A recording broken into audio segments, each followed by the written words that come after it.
Isang maganda at malusog na umaga sa lahat ng nakatutok sa atin ngayon sa ating Facebook at YouTube pages, sa ating media partners, sa ating appointed officer for tuberculosis and HIV na si Dr. Kezaya Lorraine Rosario at higit sa lahat sa ating kalihim na si Secretary Teodoro Herbosa. Ako po si Nikki Rosario, isang Juana mula sa Kagawaran ng Kalusugan, and welcome to today's Media Forum. We also recognize po the presence of our Undersecretary and the Chief of Staff, Yusek Gloria Balboa. Before we call on our Secretary for his opening remarks, may we remind our media partners to only ask questions regarding tuberculosis.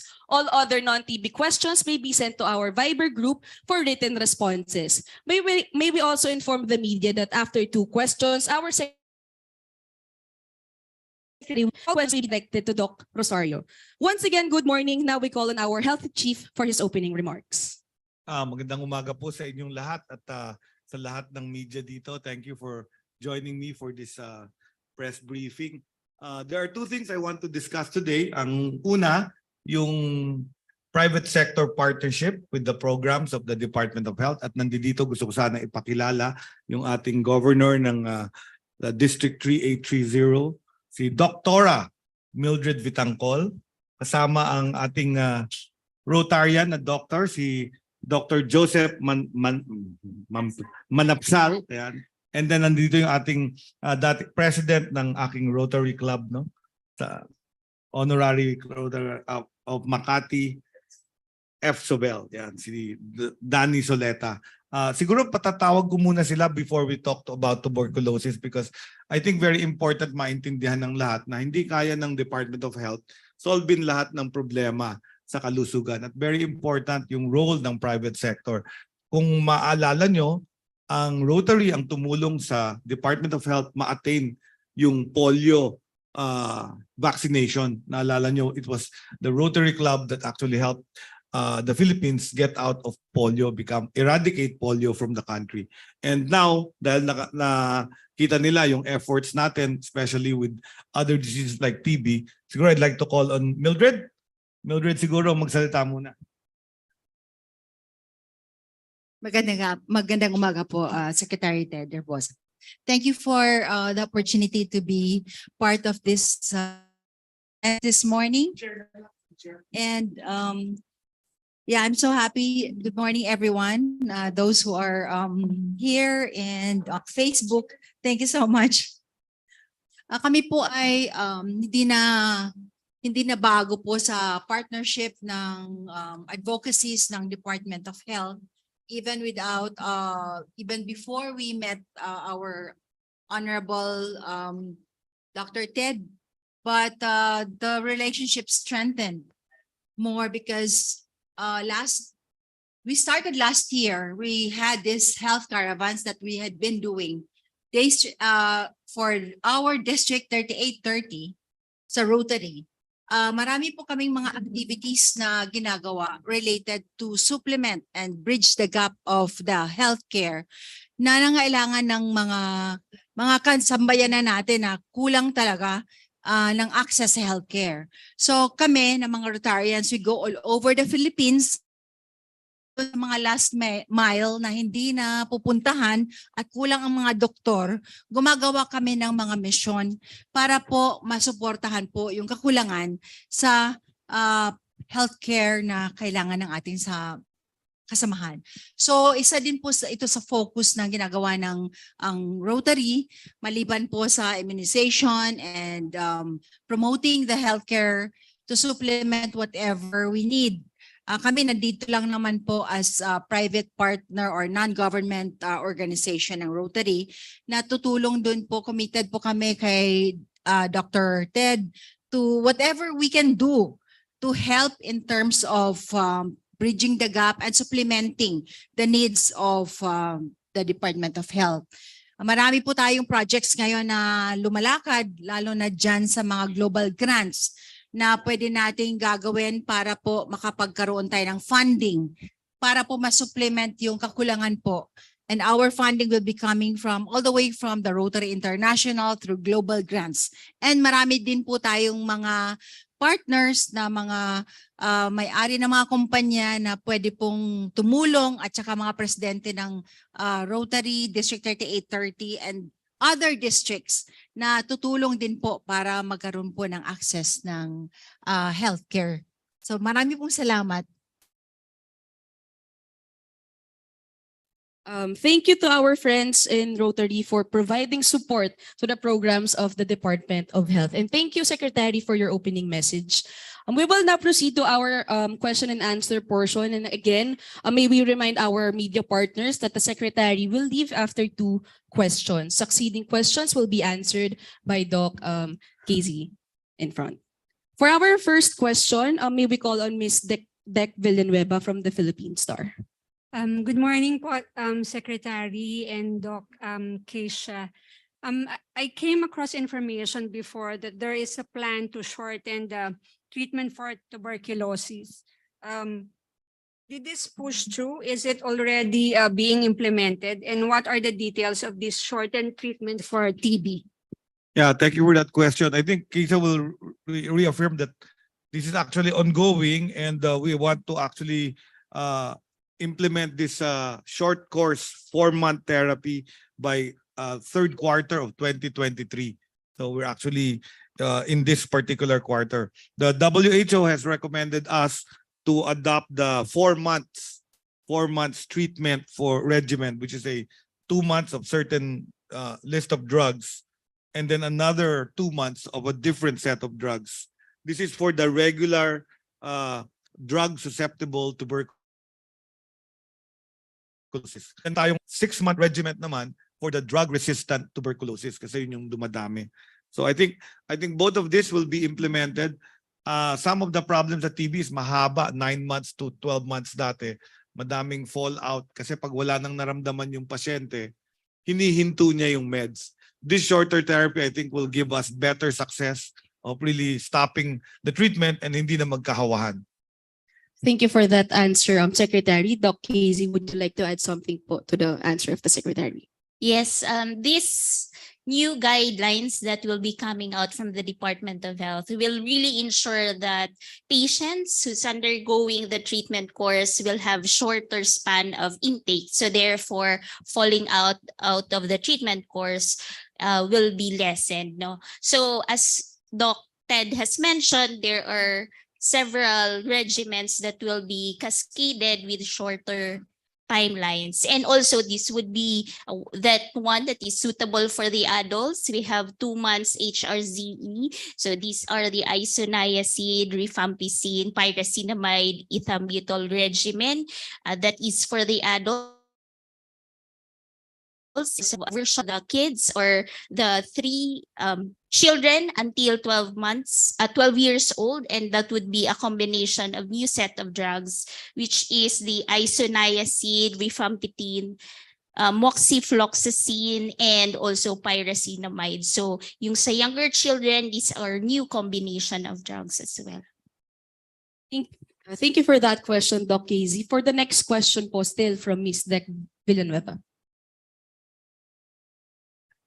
Are there new programs being initiated by the department to effectively address TB? Secretary, meron pa po tayong mga bagong programs too. Well, they're not really new programs, but new technologies na gamitin natin for case finding. Isa sa important things in a good TB program is not only giving the treatment to those that have TB, but finding new cases. So ito yung natawag naming active case finding. Maybe Casey will elucidate it some more. So as you very well know, we have support. I met the people from Global Fund this morning. They will continue to support us. In fact, in one of the efforts on malaria, very soon we can declare Philippines malaria-free. Isang lugar na lang ang actually meron na. So this is years of collaboration with the Global Fund. And they are also helping us with tuberculosis, no? Through the private sector, NGOs. One of the things they've helped us with is the device called the Gene Expert. Yung Gene Expert, ginamit din natin to during COVID. In fact, we use a different cartridge to detect COVID quickly. Pero yun, when it was brought to the Philippines, it was for the Global Fund to detect TB. So may cartridge where sputum can be put and then eventually natetest and na-identify natin yung multiple drug-resistant TB. Kasi it's genetic, parang yung sa virus, naalala nyo, they identify the exact virus through the genetic sequence. The other one is a supplemental pilot implementation of a lateral flow test for TB detection, especially in people living with HIV. So na-realize din nung program na many of the people, active new cases, the new cases na nakikita are people with HIV. So pinagkakabit namin itong dalawang programa. Itong lateral flow, it's very simple to the rapid antigen test. That's a lateral flow test. So it's simpler, it's easy to use, and we can implement this for TB detection. The other one is really the other tools we will use, yung tinatawag na artificial intelligence. So we will use artificial intelligence in TB detection by radiographs that can be read by AI. Yung makikita nyo, dinadiagnose niya, makita pa lang yung radiograph, the machine already diagnoses the presence or absence of TB. Meron din tayong TrueNat, which is a point of care testing diagnosis. Ano yun, parang lateral flow din yata yun. And connectivity software to support real-time capture and sharing customized data. So I think this is really uploading the registry, making sure alam natin lahat ng cases ng TB. Then we also have digital adherence tools for video observed treatment. So I suggested this before when I was going around na, di ba, TB dots, TB directly observed therapy, and they have to go and commute to the facility na after a while, wala na silang pamasahe, hindi na pupunta doon. So hindi na iinom yung gamot kasi yung gamot nandoon sa TB dot center. So gagawa tayo video observed. So the same principle, pero on a phone, pwede kayong mag-video and makita yung compliance na iniinom mo yung regimen ng TB. And also TB preventive treatments. So dito yung mga recurrence ito, no? Mga nagre-recurrence at mga kasama sa bahay. Those that are in the same household. Maybe you want to add some more? Secretary Ted has already enumerated a lot of the new technologies and the new innovations that the TB program would implement in the next few months. And I think, as Secretary has mentioned, what is really game-changing now is to ensure that we have better case finding, and that would include really strong mobilization of the communities and the participation of community leaders and also officials in the local government units. This call comes from the fact that communities and households, dun po nagaganap yung infection, and we cannot go on with passive case finding only, but really doing active case finding like testing and screening for target populations like in jails, congregated settings like urban poor, squatters area, those who are really high risk of TB due to work-related settings, like for example, miners, construction workers, tricycle drivers, public vehicle drivers, those can be tested as well. And also intensifying case finding in health workers so that they will be regularly tested with TB, and also HIV patients should be regularly tested as well. So those are innovations that we could implement moving forward. So tama yun, ano? Most of the problems in the increase in cases of TB is really more social than the treatment, because the treatment is available. It's very easy for us doctors to treat tuberculosis, to diagnose it, but the problem is really in the social determinant, which is informal settlers living in one small space that they get to reinfect each other. People hide because of the fact na may TB yan, di ba? Tapos ayaw nila pumunta sa TB dots kasi na-identify sila na may TB yan, pumupunta dun sa TB dots, nilalayuan siya.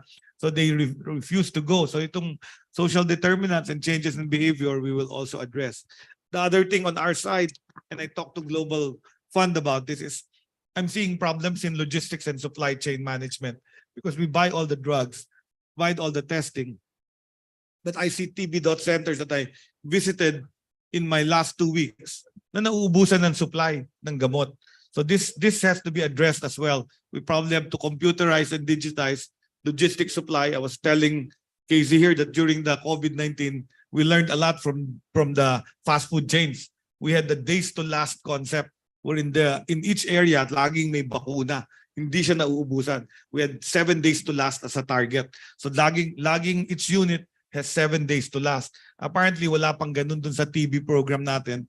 Ipapa-incorporate ko Casey itong system na to so that anytime may TB patient na pupunta sa TB dots, kailangan merong gamot talaga available at hindi na di-delay because the procurement was delayed, the delivery was delayed kasi ang kawawa doon yung TB patient. So with that, I will leave you with Casey. Casey, I appointed action officers. So ang tawag kay Casey is action officer for TB and HIV because they reorganized the central office, they removed program managers. But since these are directives from the president to address TB, HIV, all others, I've appointed action officer. And with the work of Casey during COVID, I decided she's a right fit to make sure that everything will happen for TB to actually go down. So with that, maraming salamat and good morning sa inyong lahat. Iwan ko na. Muli maraming salamat po Secretary sa inyong oras. Gayun din po sa ating mga partners mula sa Rotary. Ayan po, narinig po natin na talagang sigurado ang serbisyong pangkalusugan, hindi lamang po para sa tuberculosis kung hindi pati rin sa iba pang mga sakit. Ayan, so again, may we call on Doc KZ for her brief presentation on tuberculosis. Good morning once again. The Secretary has asked me to share some data about TB. The current state of the country is. So a few data based on the Global TB report, the Philippines is one of the 8 countries that accounts for 2/3 of the estimated global TB cases. So actually, we're on the 4th. India with the highest, and we're counting at 4th. The Philippines is also one of the countries that contributes to the most of the estimated increase in the TB deaths after India, Indonesia, and Myanmar. In the same report, the Philippines ranks 3rd among the top contributing countries to the global drop in TB case notification due to COVID-19 related restrictions. We estimate that there's a 37% decrease in 2020 and a 21% decrease in 21% decrease in 2021 compared to the 290. The reduced case notification is expected to result in a substantial increase of our estimated incidence and mortalities in the coming months. In 2021, we reported an incidence rate of 650 individuals per 100,000. Comparative to other countries, we are at the together with other countries, we are part of the 5 remaining countries who have an incidence rate of more than 500 cases per 100,000 globally. So case finding efforts are being ramped up since 2021, and we are expecting that these catch-up activities to be equal to or exceed pre-pandemic case findings by 2022 and also by 2023. In 2021, the highest case notification rates were reported in the National Capital Region, Region 4A or Calabarzon, and Region 6. So with the directives of President Marcos, now is the right time to address tuberculosis burden of the country using a whole of society approach with full participation of national and local governments, academics, and development partners and the private sectors and practitioners. As SecTed has mentioned, tuberculosis cannot be addressed with clinical and medical solutions alone, but the department, together with the implementers, must also analyze and understand the socioeconomic implications and behavioral patterns that influence communities and households that in turn impact transmission, compliance to testing and treatment, and health-seeking behavior. Thank you for that brief presentation, Doc KZ. For now, we will head on to the Q&A portion of this press conference. May we call on Mr. Gerard Naval from Malaya for his question. Hi, ma'am. Good morning. Ma'am, recently, there have been several smokers that quit cigarette smoking, but shifted to vaping. Does this development help the DOH's campaign against tuberculosis or not? Why? So the stance of the Department of Health is still the same with vape. As data shows, no, and as our laws and our policies are in place, as much as possible, we discourage the use of tobacco-related products, including vape. And also in relation to that, in support with our TB program, this should be, as we want it to be, that our patients and our communities will be vape-free as well. Thank you for that, Doc KZ. And again, may we remind our media partners that if you have other non-TB related questions, you may send it to our Viber GCs for us to provide written responses. Again, may we call on Doc KZ for her takeaway messages for today. With the leadership of Secretary there are several key points that we want to highlight. The Department of Health will closely monitor the implementation of the tuberculosis program. I think there's a need to really ensure that down to the grassroots, the TB program is being implemented in an efficient manner, considering all the operational concerns and logistical concerns as well. The Secretary calls upon all local government units to prioritize the implementation of the tuberculosis program in their localities. So as mentioned, it is very important to increase the efficiency of active case finding in target population. And this would include also intensified and active and passive case finding in health facilities and systematic screening for health workers. There's also a need to strengthen treatment and testing capacities and compliance to standards of diagnostic clinics and facilities, and ensure that stockouts will be eliminated and workforce complement for the implementation of the program, and to intensify advocacy campaigns for public awareness and intervention. There is a need to boost the referral system in the healthcare provider networks for tuberculosis, especially in very rural areas when access of referral and diagnostic tests are very few, in which some of the islands would require transportation of specimens to another island for testing, and these should be strengthened. So therefore, a strengthening of the health system should be ensured across levels. And as we have good templates before, enhance the coalition of organizations, whether it be public or private, to curb the spread of tuberculosis in the household and in the communities. Meanwhile, the DOH will be purposive in augmenting human resource for health, such as pulmonologists in provincial hospitals identified with high incidence of tuberculosis under the Espesyalista para sa Bayan program. As such, new and relapse cases will be captured in level 1 and level 2 hospitals where these specialists will be deployed. Thank you. Maraming salamat, Doc KZ, sa inyong paglalatag ng mga programa at strategiya ng kagawaran ng kalusugan patungkol sa tuberculosis. At ayan naman po yung makikita ninyo na talagang nasa mabubuting kamay ang ating mga kababayan para sa hindi lamang para sa tuberculosis, kung hindi pati sa iba pang mga isyong pangkalusugan. So muli po, mula noon hanggang ngayon, nagpapasalamat po kami sa ating mga media partners sa patuloy na pagiging katuwang ng kagawaran sa pagpapalaganap ng tamang impormasyong pangkalusugan. Muli po, isang huwana mula sa kagawaran ng kalusugan. Ako po si Nikki Nesasario at makita-kita po tayong muli sa susunod na media forum. Muli maraming salamat po, Doc KZ. Maraming salamat po sa lahat ng ating nakasama ngayong umaga at sama-sama po tayo sa isang healthy Pilipinas.